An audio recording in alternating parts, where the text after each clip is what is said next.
గారి వాదన, వారి ఆక్రోశం, వారి ఆవేదన చూస్తుంటే ఆల్రెడీ చెర్లపల్లి జైల్లో ఉన్నట్టుగా ఉంది అధ్యక్ష. ఎందుకంటే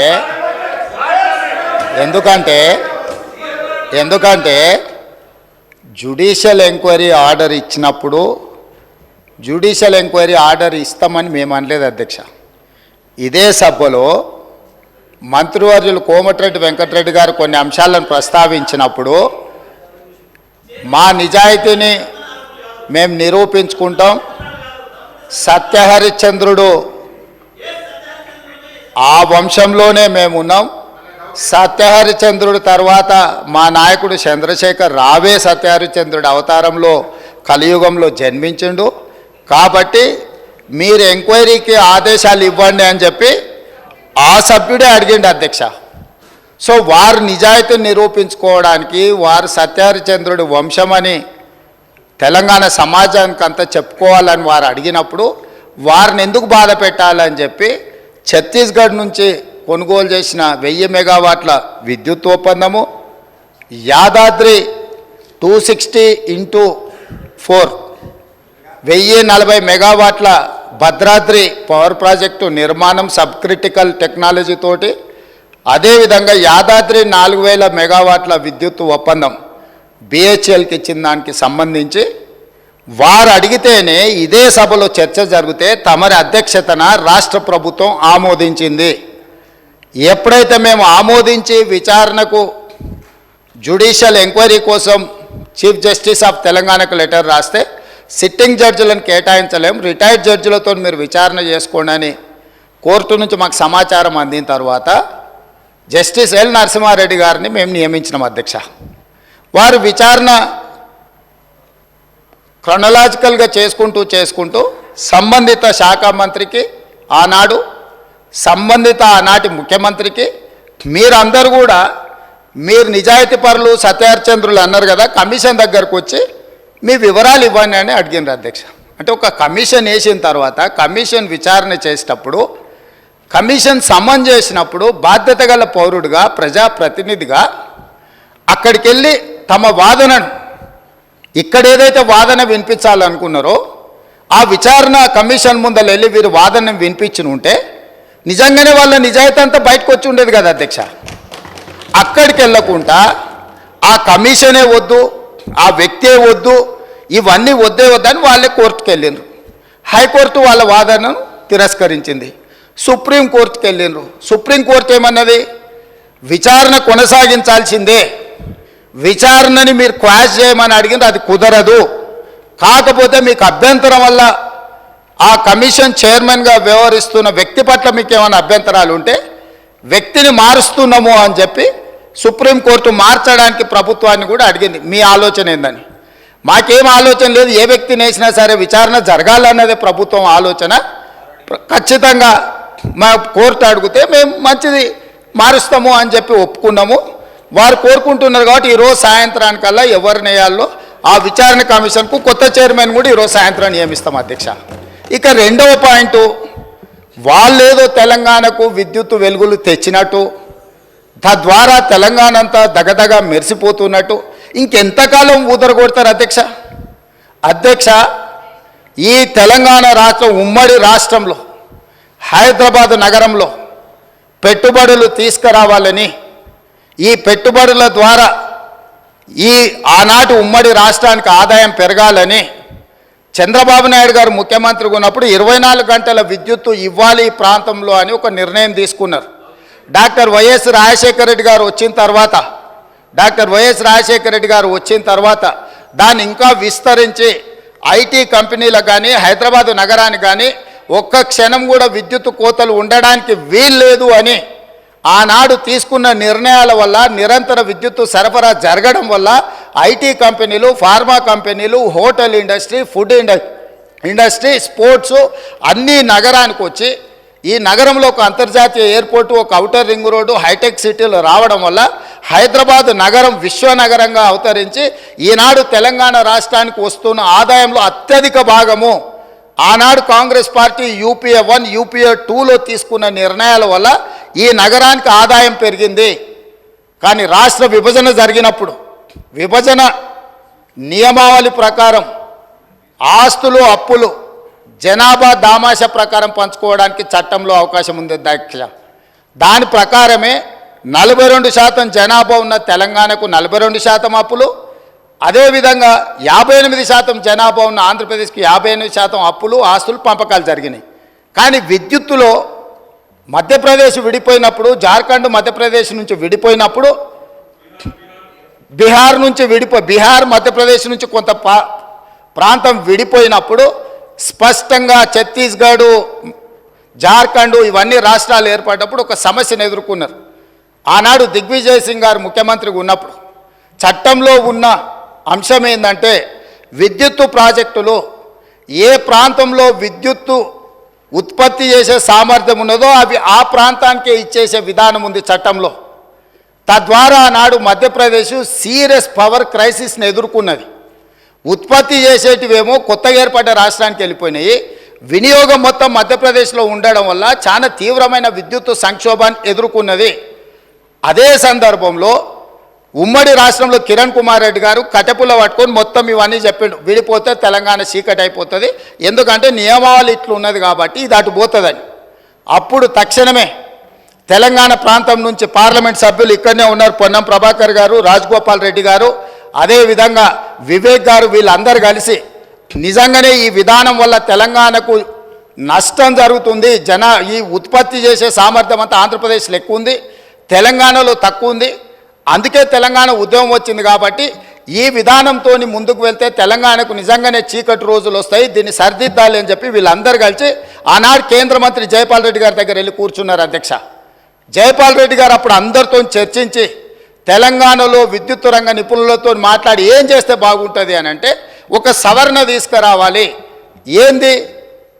ఉత్పత్తి ప్రాతిపదికన విభజన జరగకూడదు, వినియోగం ప్రాతిపదికన విభజన జరిగినప్పుడు ఉమ్మడి రాష్ట్రంలో తెలంగాణ ప్రాంతానికి అత్యధికంగా ఏదైతే విద్యుత్ వినియోగం జరుగుతున్నదో వినియోగ ప్రాతిపదికన మనకు విభజన జరిగితే తెలంగాణకి ఎలాంటి ఇబ్బంది ఉండదు అని చెబితే హుటాహుటిన జైపాల్ రెడ్డి గారు సోనియా గాంధీ గారి దగ్గరికి, మన్మోహన్ సింగ్ గారి దగ్గరికి వెళ్ళి హైదరాబాద్తో కూడుకున్న తెలంగాణ రాష్ట్రం ఇచ్చిన మనం తెలంగాణకు విద్యుత్తు ఒకవేళ కొరత ఏర్పడితే తెలంగాణ రాష్ట్రం అభివృద్ధి కుంటుపడుతుంది, కుప్పగూలుతుంది అని చెప్పి జైపాల్ రెడ్డి గారు వెళ్ళి కన్విన్స్ చేసి రాష్ట్రం ఏర్పడిన తర్వాత స్పీకింగ్ ఆర్డర్ ఇప్పించండి అధ్యక్ష.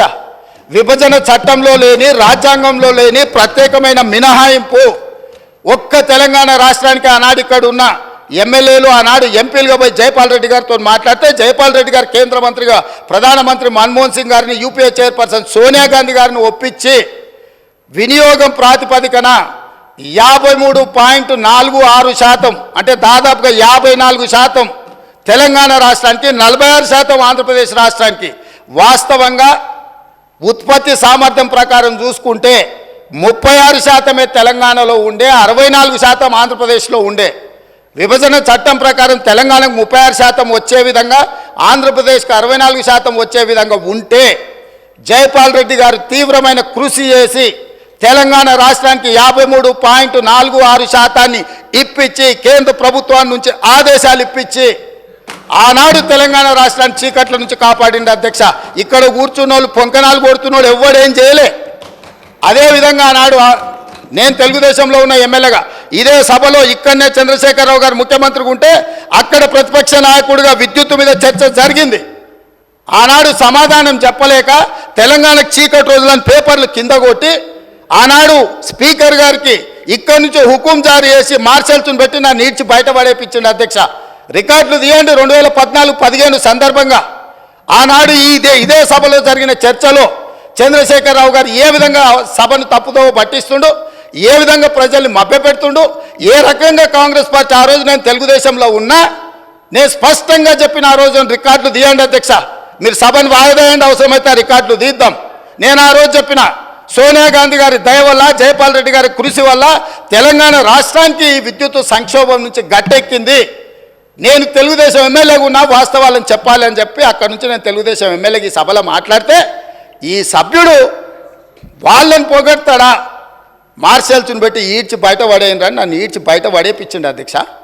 ఈరోజు మీ ద్వారా తెలంగాణ సమాజానికి ఈరోజు నేను చెప్పదలుచుకున్న అధ్యక్ష, ఆ రకంగా తెలంగాణ రాష్ట్రాన్ని విద్యుత్ సంక్షోభం నుంచి ఆనాడు జైపాల్ రెడ్డి గారు, సోనియా గాంధీ గారు, మన్మోహన్ సింగ్ గారు కాపాడినరు.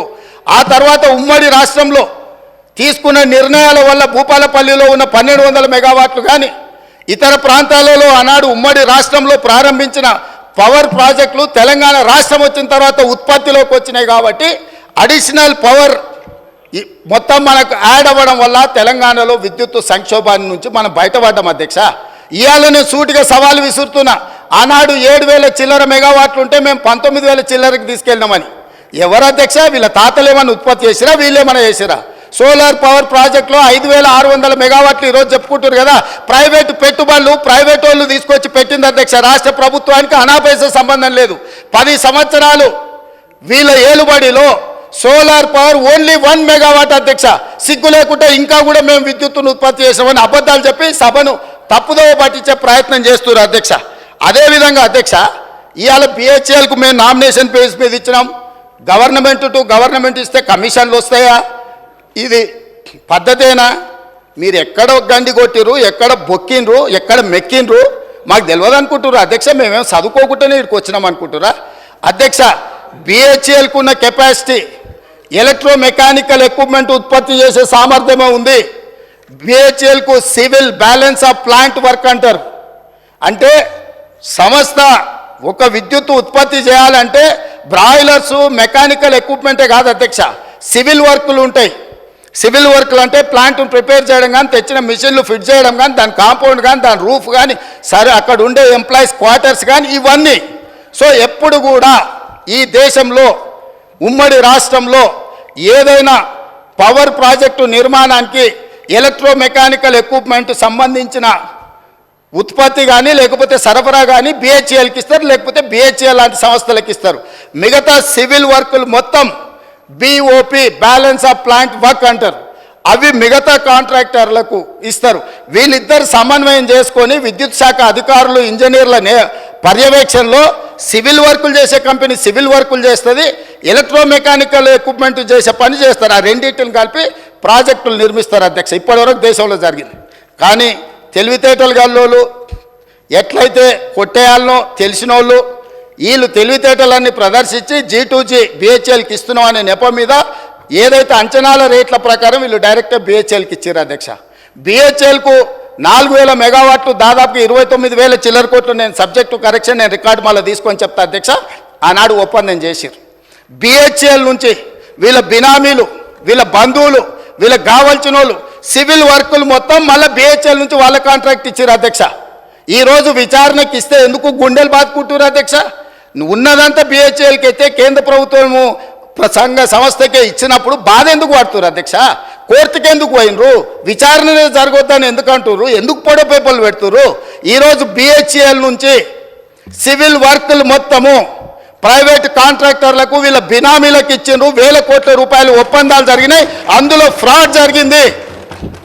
చివరికి సరఫరా చేసే కంకర కా నుంచి, ఇసుక కా నుంచి, వాచ్మెన్ల కా నుంచి వాళ్ళ పార్టీ నాయకులకు, పార్టీ ఫిరాయించిన మాజీ ఎమ్మెల్యేలకు అప్పచెప్తే కోమటిరెడ్డి వెంకటరెడ్డి గారు అక్కడికి వెళ్ళి యాదాద్రి పవర్ ప్లాంట్ విజిట్ చేసి దోపిడీ ఏ విధంగా జరుగుతుందో ఆనాడు కాంగ్రెస్ పార్టీ ఎమ్మెల్యేగా ఉన్న వ్యక్తిని బెదిరించి, లేకపోతే అతనికి ఆ ఒప్పందాల పనులు అప్పచెప్పి ఏ రకంగా వీళ్ళు దోపిడీకి పాల్పడ్డారో ఈరోజు విచారణలో బయటికి వస్తుందని చెప్పి ఈరోజు ఊకదంపుడు ఉపన్యాసాలు ఇచ్చి ప్రజల్ని మభ్యపెట్టే ప్రయత్నం చేస్తున్నారు అధ్యక్ష.